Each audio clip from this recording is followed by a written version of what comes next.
फ़िज़ा की खुशबू में सबको सलाम। उम्मीद है कि आप सब खैरियत से होंगे। और अभी हम आपको एक तस्वीर दिखाते हैं। इस तस्वीर में आप देख सकते हैं कि 2 बड़े दरख्त हैं। एक दरख्त जो आप देख रहे हैं इसमें एक घर बना हुआ है और एक आदमी बैठा हुआ है, और जबकि दूसरा दरख्त जो है उसमें उसके नीचे काफ़ी सारे लोग बैठे हुए हैं। और इनमें फ़र्क जो आप देख रहे हैं, एक दरख्त के नीचे इतने सारे लोग बैठे हुए हैं और वो सरसब्ज है, जबकि जो दरख्त पहला है वो काफ़ी ज़्यादा मुरझाया हुआ और उसके पत्ते भी सब्ज नहीं हैं। और इसी तरह हम देखते हैं कि जो इंसानी ज़िंदगी है वो भी बिल्कुल ऐसे ही है। इंसान का किरदार जो है वो एक दरख्त की मानंद है। आजकल सोशल मीडिया पर एक जो न्यूज़ जो है वो हर तरफ चल रही है, वो आप सब जानते हैं कि वो उस आबदोज़ के बारे में है जो लापता हो गई थी और जिसके अंदर 5 लोग थे, उनमें 2 पाकिस्तानी थे, बाप बेटा, जो कि शहज़ादा दाऊद और उनका बेटा सुलेमान। तो ऐसा है कि ये वो लोग हैं जो कि 1 सदी पुराना 1912 में जो है एक जहाज़ जो आइसबर्ग के साथ टकराया, उस तबाही का मलबा देखने गए और उस तबाही का नाम था टाइटैनिक। और ये 111 साल पहले का जो तबाहशुदा मलबा है उसको देखने के लिए इन्होंने जो है वो दोनों का जो खर्च हुआ है वो 15 करोड़ रुपया। और इस आबदोज़ में जो लोग सवार थे, एक तो इस आबदोज़ को चलाने वाला था, एक माहिर था, इसके अलावा 3 मुसाफिर थे। और इस जो आबदोज़ है इसका नाम है ओशन गेट टाइटन। और ये वो आबदोज़ है जिसने अपना पहला सफ़र जो है 2021 में किया, 2022 में भी ये गए। बहुत सारे लोग बताते हैं कि 2022 में भी जो शहज़ादा दाऊद था वो एक दफ़ा ये सफ़र कर चुका है। और ऐसा है कि ये सदियों पुरानी तबाही को देखने के लिए इन्होंने इतना पैसा खर्च किया।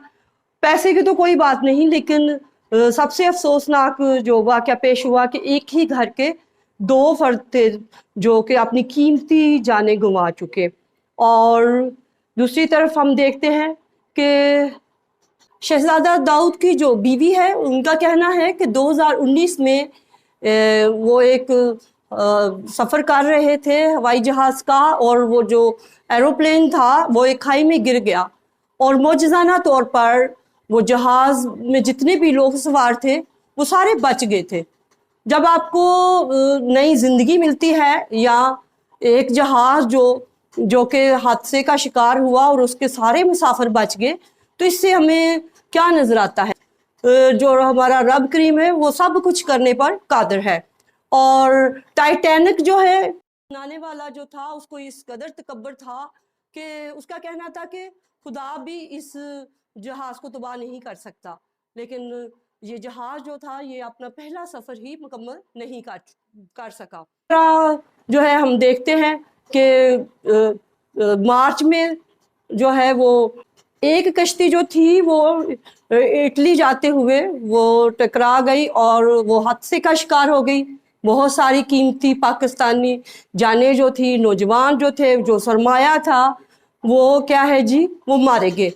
अभी 3 माह नहीं गुजरे, सेम इसी तरह क्या हुआ है कि अभी जो है वो यूनान में जो है वो जो कश्ती थी वो डूब गई और उसमें ऑलमोस्ट 400 पाकिस्तानी थे जो कि रोज़गार की तलाश में जा रहे थे और उनके अंदर एक ख्वाब था, एक उम्मीदें थी। लेकिन क्या है कि जैसे कहते हैं कि गरीब जो है वो फाकी से मर गया और जो अमीर था, मेरे शहर का अमीर जो है वो हीरा खा के मर गया। तो टाइटन आबदोज़ में जो 5 लोग थे जो मारे गए, एक हिस्ट्री को देखते हुए क्या है जी, वो खुद हिस्ट्री बन गए। और उनका शहज़ादा दाऊद जो था, उनका कहना है कि उनको बहुत वो जो नेचर की चीज़ें हैं उनको देखने का बहुत शौक़ था। और उनके इंस्टाग्राम पे भी बताया जाता है कि काफ़ी वो नेचर से मुतल्लिक़ा तस्वीरें हैं जो आए दिन वो लगाते थे, और फ़ज़ा के बारे में, समंदर के बारे में और ये सारी चीज़ें। تو क्या है कि उनका कहना है कि ज़िंदगी का एडवेंचर कभी ख़त्म नहीं होता, किसी न किसी को तो इसको जारी रखना है। लेकिन ये जो 5 लोग थे ये खुद हिस्ट्री बन गए। अब अगर देखा जाए तो इसी तरह हम कुछ और किरदार को देखेंगे जो कि उस सरसब्ज़ दरख्त की मानद है। अगर ये टाइटन आबदोज़ का वाक़या पेश ना आता तो दुनिया का कोई भी शख्स जो था इतनी जिस तरह कि अब हर शख्स जो है वो शहजादा दाऊद को, सुलेमान को वो जान गया है, उनके बारे में जो खबरें चल रही हैं पाकिस्तान के हर घर में जो है इन दिनों उन्हीं की बातचीत हो रही है। लेकिन दूसरी तरफ हम देखते हैं कि उनके मरने की वजह से उनका नाम जो है वो हर घर में पहुंचा है।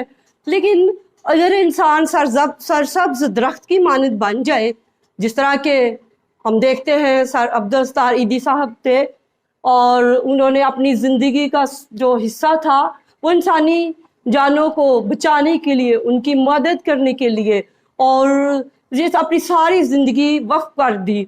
और इसी तरह हम रूथ फॉ को देखते हैं जो कि अपना मुल्क छोड़ के वो अपनी जवानी के याम में पाकिस्तान आ गई और उन्होंने जो है वो कोड़ियों के लिए काम किया, पाकिस्तानी जो लोग हैं उनके लिए काम किया। मदर टेरेसा को देखते हैं जिन्होंने इंसानियत की भलाई के लिए काम किया।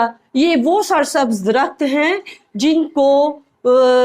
जिनके फलों से लोग जो थे वो मुस्तफ़ीद होते थे और दूसरे लोगों को फ़ायदा पहुंचता था। सेम इसी तरह अगर हम एक घना दरख्त हो, हमारा बहुत बड़ा दरख्त हो, जैसे कि आपने तस्वीर में देखा, अगर हम उससे अब सिर्फ अपनी ज़ात के लिए फ़ायदा देखते हैं तो क्या है कि हम जो है वो अच्छे दरख्त नहीं हैं। अच्छे दरख्त हम किस तरह बन सकते हैं? अगर हमारे अंदर फल लगे होंगे। वो फल कौन कौन से हैं? मोहब्बत है। मोहब्बत ये नहीं कि आज जो हम देखते हैं हर तरफ जो है वो मतलब होता है और वो पाकीज़गी नहीं होती मोहब्बत के अंदर। और हमने जो मोहब्बत अपने अंदर पैदा करनी है वो इंसानियत के लिए करनी है, बगैर किसी नफ़े के, लालच के बगैर हमने करनी है। और इसके अलावा अब खुशी है जो हम सम टाइम ऐसा होता है कि दूसरे की तरक्की देख के हम जो है वो परेशान होते हैं, हसद करते हैं। लेकिन क्या है कि हमें दूसरों की तरक्की देख के खुश होना चाहिए। और सेम इसी तरह इत्मीनान, अगर ज़िंदगी के अंदर इत्मीनान है तो हम क्या है जी, हमारे ज़िंदगी के दरख्त को ये एक अच्छा फल लगा हुआ है। फिर लाइफ के अंदर क्या है, तहम्मुल होना चाहिए, बर्दाश्त होनी चाहिए। हमारी ज़िंदगी के अंदर अगर हम एक छोटी सी बात किसी की तनकीद बर्दाश्त नहीं कर पाते तो फिर क्या है, फिर हम फलदार दरख्त नहीं हैं। इसी तरह मेहरबानी होनी चाहिए हमारे अंदर जो है। अगर कोई मुश्किल में है, कोई परेशानी में है तो उसके लिए हमने मेहरबान बनना है, ना कि सिर्फ अपने लालच की बिना पर हमने उनके साथ करना। हमने जैसे किरदार हमने देखे हैं सर अब्दुल सत्तार ईदी साहब का, तो सेम हमारे अंदर जो मेहरबानी, ईमानदारी ऐसी होनी चाहिए। इसी तरह उसमें बर्दाश्त होना चाहिए, नेकी होनी चाहिए, नेकी ही दूसरों के साथ हम करें। और लेकिन हमारी सोसाइटी के अंदर मुझे अक्सर जो है मुख्तलिफ डिपार्टमेंट्स के साथ वास्ता पड़ता है, दफातर में जाने का मौका मिलता है और ये बड़े अफसोस से कहना पड़ता है कि आज से अगर 15-20 साल पीछे चले जाए तो लोगों के दिलों के अंदर एक रिस्पेक्ट थी, एक इज्जत थी। लेकिन आजकल जो है, आजकल की जो यूथ है उनको इन चीज़ों की कोई परवाह नहीं है। लेकिन एक अजीब सा माहौल बना हुआ है। तो इसलिए ज़रूरी है कि ईमानदारी का फल जो है वो हमारे अंदर हो, ताकि मेहरबानी, हम दूसरों के साथ अच्छे से, हमारे रवैये के अंदर अच्छाई होनी चाहिए, ताकि क्या है कि कोई आपको याद रखे, आपका नाम हमेशा जिंदा रहे। कुछ वो लोग हैं जो कि इतने मालदार होने के बावजूद वो क्या है जी, वो हिस्ट्री बनते हैं इस तरह कि उनके उसे क्या कहा जा सकता है कि मरने के बाद। लेकिन कुछ लोग ऐसे हैं कि वो मरने के बाद भी सदियों उनके नाम जो है वो जिंदा रहते हैं। तो इसीलिए जो है हमारी हम जो है आजकल इतनी नफसा नफसी का दौर है, इस कदर हर तरफ अफरा तफरी है कि जो सगे बहन भाई हैं वो भी एक दूसरे के काम नहीं आ रहे। उसमें यह है کہ اگر ہمیں ہمارے اندر کوئی سکل ہے تو ہم وہ سکل جو ہے وہ دوسروں کو بانٹیں، اگر ہمارے پاس اچھا رویہ ہے ہم وہ دوسروں کو بانٹیں،